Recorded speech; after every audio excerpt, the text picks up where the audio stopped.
കുക്കാൻഡി ഡിലൈസിൻ്റെ എല്ലാ വ്യൂവേഴ്സിനും നമ്മുടെ പുതിയ വീഡിയോയിലേക്ക് സ്വാഗതം. ഇന്ന് നമ്മൾ നോക്കാൻ പോകുന്നത് ദോശയ്ക്കും ഇഡ്ഡലിക്കും ഒപ്പം ചേർത്ത് കഴിക്കാൻ പറ്റുന്ന വെറൈറ്റി ആയിട്ടുള്ള ഒരു ചമ്മന്തിയുടെ റെസിപ്പിയാണ്. അത് നമുക്ക് വളരെ വേഗത്തിൽ ഉണ്ടാക്കിയെടുക്കാം. എന്നാൽ അതിൻ്റെ ടേസ്റ്റ് വളരെ സ്പെഷ്യലാണ് താനും.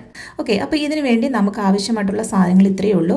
ഇവിടെ ഞാൻ കുറച്ച് പീനട്ട് എടുത്തിട്ടുണ്ട്. ഈ പീനട്ട് ഓരോ സ്ഥലത്തും ഓരോ പേരാണ് ഇതിന് പറയുന്നത്. ചില സ്ഥലങ്ങളിൽ ഇതിന് നിലക്കടല, ചില സ്ഥലങ്ങളിൽ കപ്പലണ്ടി അല്ലെങ്കിൽ കടല എന്നൊക്കെ പറയും. അപ്പം അത് കുറച്ച് എടുത്തിട്ടുണ്ട്. അതിൻ്റെ കൂടെ ഫ്രൈ ചെയ്തെടുത്തിട്ടുള്ള നമ്മുടെ സവാള, അത് ഫ്രൈ ചെയ്ത സവാള തന്നെ വേണമെന്ന് നിർബന്ധമില്ല. നമ്മുടെ ചെറിയ ഉള്ളി ഉണ്ടല്ലോ, അത് കുറച്ച് ഒരു 3-4 ചെറുതായിട്ട് അരിഞ്ഞതിനകത്തേക്ക് ഇട്ട് കൊടുക്കാം. അതിനോടൊപ്പം ഒരു അല്പം മല്ലിയില കൂടി ഇട്ടു. എന്നിട്ട് അതിനോടൊപ്പം നമുക്ക് കുറച്ച് ചിരകിയ തേങ്ങ കൂടി എടുത്തിട്ട് മിക്സിയുടെ ഗ്രൈൻഡറിലേക്ക് ഇട്ട് കൊടുത്തതിന് ശേഷം അതിനകത്തേക്ക് ഒരു അല്പം ചുമന്ന മുളക്, ഉപ്പ്, ആവശ്യമായിട്ടുള്ള വെള്ളം എന്ന് പറയുമ്പോൾ വളരെ കുറച്ച് വെള്ളവും കൂടെ ചേർത്ത് ഇത് നമുക്ക് നന്നായിട്ടൊന്ന് അരച്ചെടുക്കണം. അതിനുശേഷം നമുക്കൊന്ന് കടുക് താളിക്കാൻ വേണ്ടി അടുപ്പിലേക്ക് ഒരു പാത്രം വെച്ച് കൊടുക്കാം.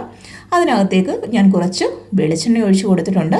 ആ വെളിച്ചെണ്ണ ചൂടായി കഴിഞ്ഞപ്പോൾ അതിനകത്തേക്ക് കടുകിട്ട് കൊടുക്കുക, ചുമന്ന മുളക്, അതിനോടൊപ്പം കറിവേപ്പില, ഇത്രയും ഇട്ട് കൊടുത്ത് ഇതൊന്ന് മൂത്ത് വരുമ്പോൾ അതിനകത്തേക്ക് ആവശ്യമുണ്ടെങ്കിൽ നിങ്ങൾക്ക് വേണമെങ്കിൽ നമ്മളുടെ ചെറിയ ഉള്ളി ഉണ്ടെങ്കിൽ അത് ഇട്ട് കൊടുക്കാം. അതൊന്ന് മൂത്ത് വരുമ്പോൾ നമ്മളുടെ ഈ ചമ്മന്തി നമ്മൾ അരച്ച് വെച്ചിരുന്ന നമ്മളുടെ ചമ്മന്തിയുടെ പേസ്റ്റ് ഉണ്ടല്ലോ, അത് ഇതിനകത്തേക്ക് ഇട്ട് കൊടുക്കണം. എന്നാൽ സ്റ്റൗ ഓഫ് ചെയ്യാനായിട്ട് മറന്നു പോകരുത്. നമ്മൾ സ്റ്റൗ ഓഫ് ചെയ്തതിന് ശേഷം ഇത് നമ്മൾ അധികം തിളപ്പിക്കത്തില്ല. ജസ്റ്റ് നമ്മൾ മോരൊക്കെ കാച്ചുമ്പോൾ ചൂടാക്കുമല്ലോ, അതുപോലെ ജസ്റ്റ് ഒന്ന് ചൂടാക്കി എടുക്കുകയേ ഉള്ളൂ. അപ്പം അത് നമ്മൾ ഇതിനകത്തേക്ക് ഒഴിച്ച് ആവശ്യമായിട്ടുള്ള വെള്ളവും ചേർത്തതിന് ശേഷം ഉപ്പ് ആവശ്യമെങ്കിൽ ചേർത്ത് കൊടുക്കുക. എന്നിട്ട് ഇതൊന്ന് ചൂടായി വരുമ്പോൾ അടുപ്പിൽ നിന്ന് വാങ്ങി മാറ്റി വെച്ച് നമുക്ക് ദോശയുടെയും ഇഡ്ഡലിയുടെയും കൂടെ നമുക്ക് ചേർത്ത് ഉപയോഗിക്കാൻ പറ്റും. ഇത് വളരെ നമുക്ക് എപ്പോഴും തേങ്ങാ ചമ്മന്തിയൊക്കെ നമ്മൾ അരയ്ക്കും. ഇത് വളരെ വ്യത്യസ്തമായിട്ടുള്ളൊരു ചമ്മന്തിയാണ്. നിങ്ങളെല്ലാവരും ട്രൈ ചെയ്ത് നോക്കണം.